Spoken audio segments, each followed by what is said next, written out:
What's happening, guys? Coming at you from Down for Sound, and it's time for some rapid fire questions. We're gonna get into those, but first, my name is Johnathan Price, owner and operator of downforsoundshop.com and this YouTube channel, which is two of the fastest growing things in car audio. If you will, hit that subscribe button and enable notifications so you know every time we drop a video, and you'll get it sent to your inbox and you'll be able to check it out first. Alright, so let's get into these rapid fire questions. So in these videos, I go in and answer multiple questions in one video so we can knock a bunch of them out. The first one is coming from Jor M. He says, Happy New Year. I have an 85 Caprice. Is it not recommended to run my AGM Optima yellow top battery with a high output alternator? I plan on doing the big three also. Yes, of course you can run your Optima yellow top with a high output alternator. It'd be perfectly fine. If you want to upgrade that and get an excess power battery, you'll get even better performance than the Optima, but obviously you can use it for the time being. So short and sweet on that one. Next question, Julienne Goodall. So here's a dummy question. Is it possible for your electrical output to affect the loudness of your head unit?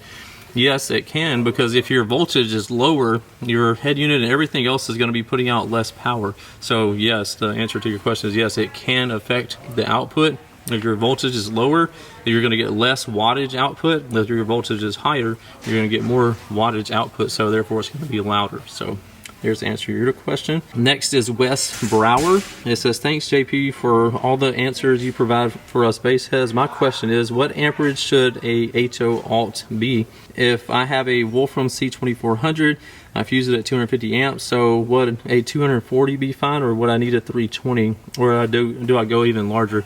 So me personally, I think you can never have too much electrical, especially if you plan on upgrading. But in your case, if you just plan on sticking with a 2400 watt amp, you never want to like go bigger than that, a 240 amp alternator would be fine. But again, if you're ever planning on going with more power, it's better to go ahead and get a bigger alternator on the front side, so you'll be ready for your power upgrades on your amplifiers in the future. That way you don't have to sell your current alternator and buy a whole new alternator when it's time for you to upgrade in the future. So me personally, I would go ahead and get the 320 so you'd be ready for that upgrade. But a 240 would be perfectly fine for that amplifier if you're not going to upgrade. Alright, so on to the next question. Steven Smith. So if I put a high output alternator in with the big three, do I have to upgrade my 4-gauge amp kit? I'll be running a JP8 and 84 combo. If you're running a JP8 and 84 combo, I'd recommend just running a 0-gauge power wire back to the back and doing like a little distribution block off of that. It'll just be way easier. You could run 2 4-gauge amp kits if you wanted to, but again, it would make it be like way simpler if you did a 0-gauge amp kit or 0-gauge wire back to there and do a little distribution block going to the 2 amplifiers. To answer your question, you don't have to upgrade the 4-gauge amp kit if you already have it in there, but if you don't already have it in there, that's the way that I would do it. Moving on to Go Boy 808. From your experience, which sub do you recommend for a daily? I have an Arc Audio KS2500 for power, not going for SPL, more musical, running towards the 15s.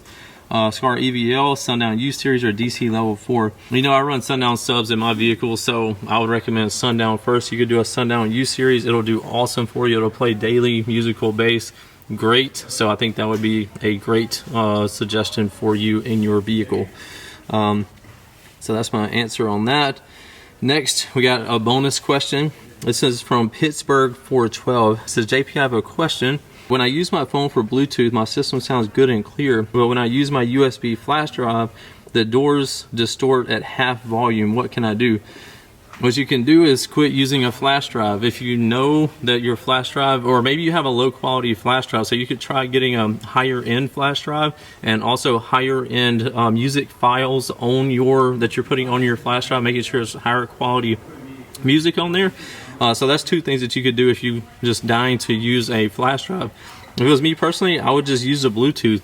If it sounds awesome and it works perfectly for you, then just go that route. Anyway, I hope this information has found you well. Again, if you have any other questions for me, feel free to ask them in the comments below, and I'll try to answer them if I get a chance to see them. Appreciate you asking the questions, and it helps me learn if it's something I don't know about, and it could help you learn something if I do know about it, so I can share the knowledge with you. Appreciate you joining me. We'll see you in the next video. Later. What's happening, guys? If y'all enjoyed all the hot content that you saw in that video, be sure to follow me on YouTube, Facebook, TikTok, Instagram under the Life of Price, and also Down for Sound Shop on Facebook and Instagram. And don't forget Snapchat. I'm JPD4S on there, so be sure to check me out there. We'll see you in the next one. Later.